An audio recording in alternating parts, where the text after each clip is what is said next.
বাপ রে বাপ, গরমে একটুখানি স্বস্তি পেলাম। তো কোথায় বৃষ্টি হলো একটু জানিও তো।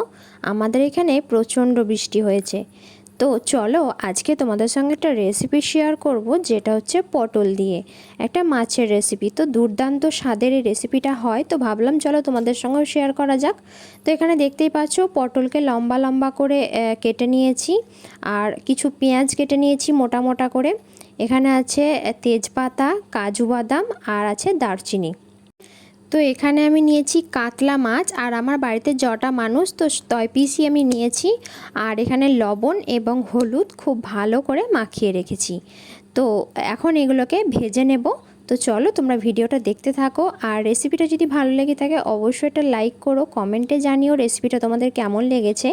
চ্যানেলে যদি নতুন বন্ধু হয়ে থাকো তো অবশ্যই চ্যানেলটা সাবস্ক্রাইব করে নেওয়ার অনুরোধ রইল। তো অবশ্যই আমার পাশে থেকো। তো চলো স্কিপ না করে শেষ পর্যন্ত রেসিপিটা দেখতে থাকো। আশা করি এই গরমের দিনে এর থেকে সেরা রেসিপি আর হতেই পারে না। তো চলো দেখতে থাকো। তো আমি এখানে একটা ননস্টিকের কড়াই নিয়ে নিয়েছি, আর ননস্টিকের কড়াইয়ে তোমরা জানো তেল একদমই কম লাগে। তো একদম সামান্য পরিমাণ তেল নিয়ে তেলটাকে খুব ভালো করে গরম করে নিয়ে মাছগুলোকে আমি এর মধ্যে দিয়ে ভালো করে ভেজে নেব।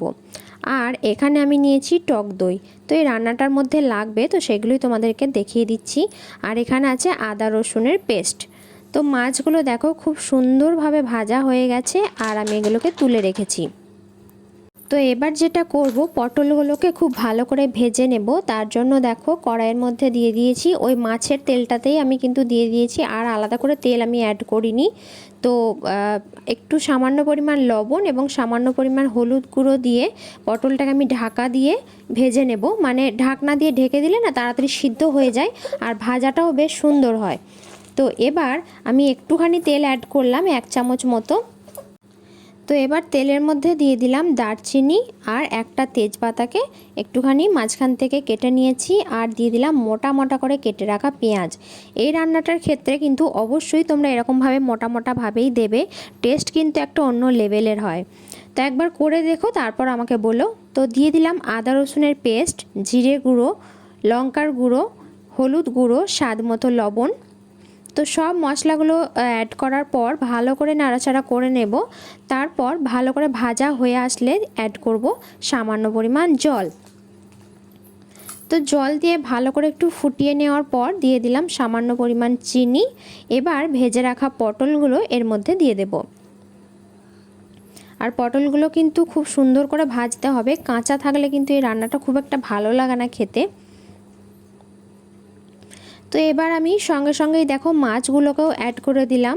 তো মাছ পটল সবগুলো অ্যাড করে দেওয়ার পর আমি ঢাকনা দিয়ে ঢেকে রাখবো 10 মিনিট মতো। 10 মিনিট না রাখলেও হবে, 6 থেকে 8 মিনিট মতো রেখে ভালো করে ফুটিয়ে নিয়ে।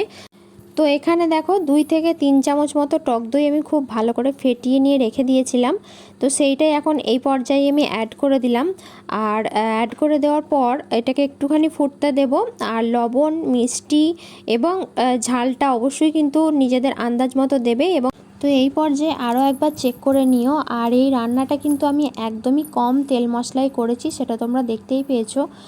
1 থেকে 1.5 চামচ মতো আদা রসুনের পেস্ট এবং 3 থেকে 4 চামচ মতো সর্ষের তেলে আমি পুরো রান্নাটা করেছি। মাছ ভাজা থেকে শুরু করে পটল ভাজা প্লাস রান্নাটা।